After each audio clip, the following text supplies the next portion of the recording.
প্রশিক্ষণ জীবনের একটি গুরুত্বপূর্ণ অধ্যায়।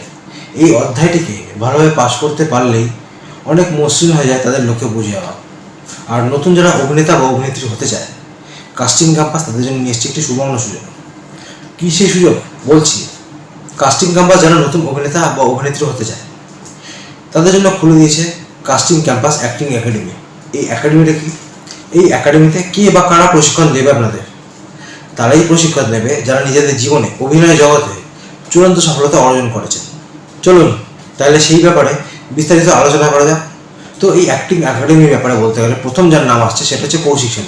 তাকে আমরা প্রত্যেকেই চিনি, বিভিন্ন সিনেমাতে, বিভিন্ন মেগা সিরিয়ালে, হিন্দিতে, বাংলা সব জায়গাতেই তিনি কাজ করেছেন আর দাপটের সঙ্গে কাজ করেছেন। থিয়েটারের অভিনয়ে তিনি পারদর্শী। কাস্টিং ক্যাম্পাস একাডেমি ওপেন করার আগে করেছিলেন কয়েকটি ওয়ার্কশপ, যেখানে তিনি ওয়ার্কশপ করেছিলেন। এই ওয়ার্কশপটি করে অনেকেই উপকৃত হয়েছিল। একজন অভিনয়ের শিক্ষক হওয়ার সত্যিকারের যোগ্যতা রাখেন কৌশিক সেন। এরপরে আমি যার নাম বলবো সে হলো রাহুল অরুণোদয় ব্যানার্জি। চিরদিনই তুমি যে আমার থেকে এখনও অবধি টিভিতে, মুভিতে যে দাপটের সঙ্গে কাজ করেছে নিজের অভিনয়ের যোগ্যতায়। ন্যাচারাল অভিনয় করার প্রতিভা তার মধ্যে রয়েছে। একজন অভিনেতার মধ্যে যে গুণগুলো থাকার প্রয়োজন, রাহুলদার মধ্যে কিন্তু সেই সবকটা গুণই রয়েছে। তাই রাহুলদাও কাস্টিং ক্যাম্পাস অ্যাক্টিং একাডেমিতে আপনাদের প্রশিক্ষণ দেবেন। এরপর আমি যার কথা বলবো, এখনও তিনি বিভিন্ন মেগা সিরিয়ালে অভিনয় করছেন। এর আগে অনেক পুরনো মেগা সিরিয়ালে আমরা তাকে দেখেছি। তিনি হলেন সঞ্জয় বসু। খুব ভালো একজন নাট্য ব্যক্তিত্ব। ইনি অভিনয় জগতে চূড়ান্ত সফলতা পান, তার কারণ তার অভিনয় দক্ষতা। আর আজও আপনাদের প্রশিক্ষণ দেবে সেই অভিনয় দক্ষতার জোরেই। তারপর আমরা সাথে পাচ্ছি নিলয় দাসকে।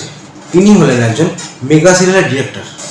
কোন কোন মেগা সিরিয়াল ডিরেকশন করেছেন যদি বলতে হয় তাহলে হচ্ছে জামাই রাজা, প্রেমের ফাঁদে, রাশি, রাধা, অগ্নিশিখা, এইসব মেগা সিরিয়ালগুলো ইনি ডিরেকশন করেছেন। আর বর্তমানে তিনি একটি ওয়েব সিরিজের কাজে খুব ব্যস্ত।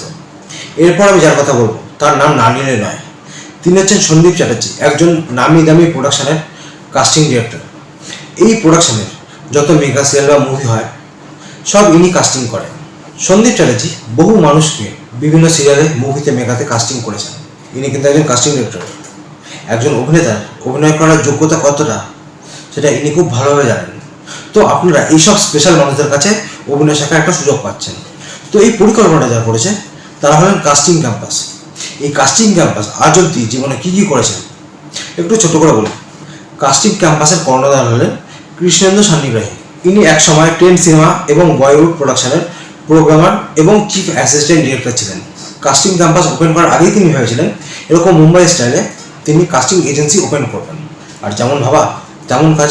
তিনি কাস্টিং ক্যাম্পাস ওপেন করার আগেই কাস্টিং নিয়ে তিনি ব্যস্ত হয়ে যান। কৃষ্ণেন্দু সান্নিগ্রাহীর প্রথম আবিষ্কার দীপজ্যোতি দত্ত, যিনি জয়ীতে রিবু বলে একটি চরিত্রে লিড করেন। এই কৃষ্ণেন্দু সান্নিগ্রাহীর হাত ধরেই দীপজ্যোতি দত্তর ফিল্ম ইন্ডাস্ট্রিতে পথ চলা। এরপর থেকে দীপজ্যোতি বহু মেগা সিরিয়ালে কাজ করেছেন। এখন আমরা তাকে অনুরাগের ছোঁয়াতে, সূর্য রয়ে অভিনয় করতে দেখছি। তারপর থেকেই ওপেন হয় কাস্টিং ক্যাম্পাস।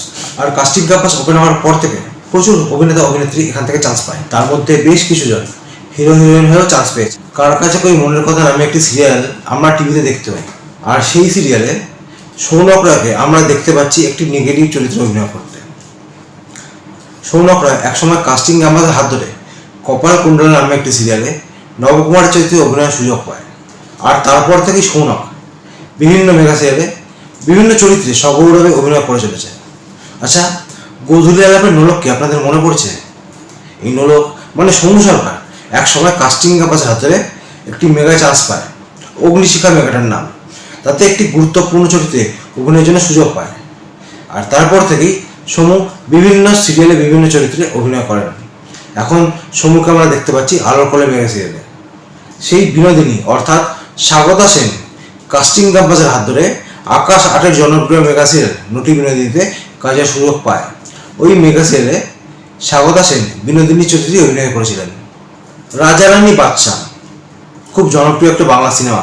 আর সেই সিনেমাতে আমরা একজন বাচ্চা মেয়েকে দেখেছিলাম শিশু শিল্পী হিসেবে।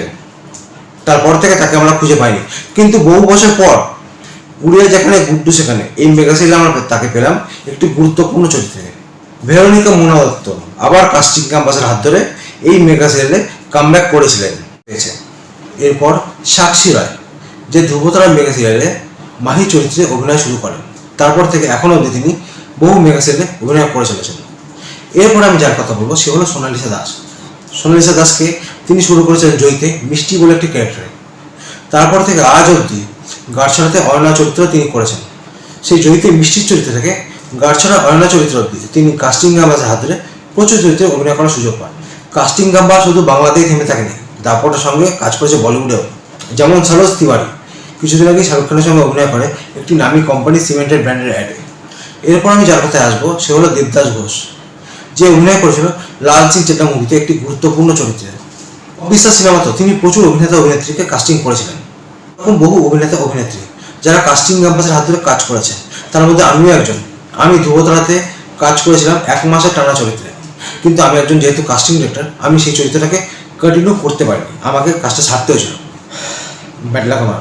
কিন্তু আমি জানি আবার আমি ভবিষ্যতে কাস্টিং গাম্বাসের হাত ধরে একটা চরিত্রে অভিনয় করার সুযোগ পাবো। ততদিন আমি অপেক্ষা করবো। আর আপনারা যদি এই প্রশিক্ষণে অংশগ্রহণ করতে চান তাহলে আজই স্ক্রিনে দেওয়া নাম্বারে যোগাযোগ করুন।